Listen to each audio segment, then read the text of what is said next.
In the tranquil village of Nyamira, Annabelle and Tracy were celebrated as the epitome of friendship. They grew up together, sharing secrets, laughter, and dreams. Tracy was kind-hearted and generous, while Annabelle was more reserved, often hiding her emotions behind a smile.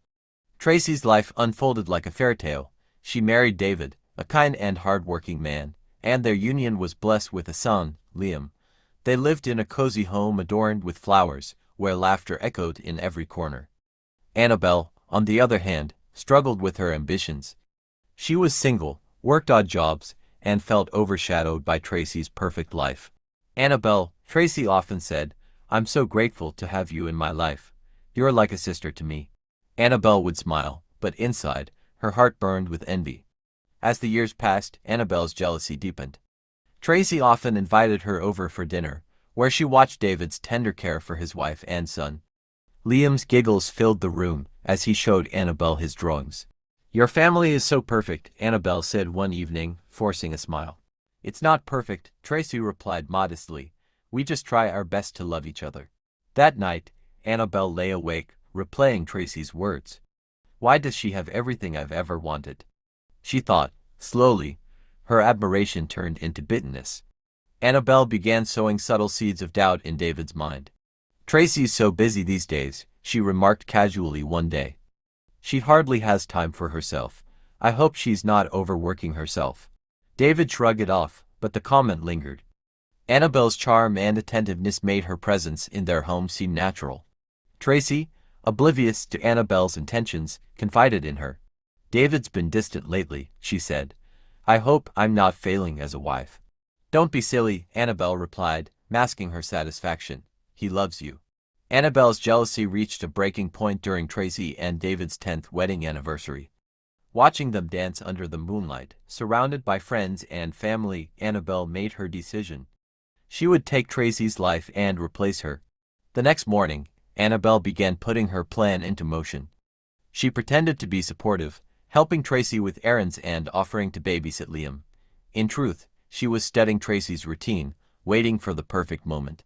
One evening, Annabelle suggested a late-night walk by the river.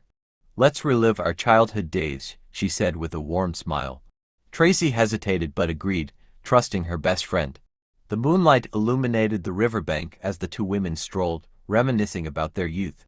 Suddenly, Annabelle pretended to trip, pushing Tracy toward the edge. "Annabelle, what are you doing?" Tracy screamed, clutching Annabelle's arm. With a cold expression, Annabelle whispered, "You have everything I've ever wanted, Tracy. It's my turn now." She pushed Tracy into the raging waters. Tracy's screams echoed as the river swallowed her. Annabelle stood motionless, her heart pounding. Guilt flickered briefly, but she silenced it with thoughts of the life she would claim. Annabelle returned to the village, feigning panic. "Tracy's missing," she cried, clutching Liam tightly. The villagers searched tirelessly but found no trace of Tracy. David was heartbroken, and Annabelle became his source of comfort. She cooked, cleaned, and cared for Liam, positioning herself as the perfect companion. Months later, David proposed to Annabelle, desperate to fill the void Tracy's absence had left. The village whispered about how quickly he moved on, but Annabelle basked in her victory. After the wedding, Annabelle's mask slipped. She was cruel to Liam, treating him as a burden. She stopped sending him to school and often left him hungry while she indulged in luxuries. "You're just like your mother," she sneered one day, "always in my way." David, blinded by his own grief and Annabelle's manipulation, ignored Liam's complaints. Liam found solace at the cemetery, where his mother's grave lay. He would lie on the cold stone, crying and whispering, "Mom, I miss you. I'm tired. Please come take me." One evening, as a storm raged, Liam collapsed on the grave, sobbing uncontrollably. Unseen to him, Tracy's spirit stood nearby, her eyes filled with sorrow. Strange things began happening in Annabelle's home. Doors slammed shut without warning, whispers filled the air, and Tracy's favorite music box played on its own. One night, Annabelle woke to find her reflection replaced by Tracy's in the mirror. "Annabelle," the ghost whispered, "your time is coming." Annabelle screamed, shattering the mirror, but the haunting continued. While cleaning Annabelle's room, Liam found a box containing Tracy's belongings, a bracelet, a scarf, and a torn dress. He realized these were items his mother wore the night she disappeared.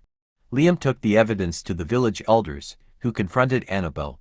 Cornered, Annabelle broke down. "Yes, I killed her," she screamed. "I wanted her life. But it was never enough. Her spirit haunts me every day."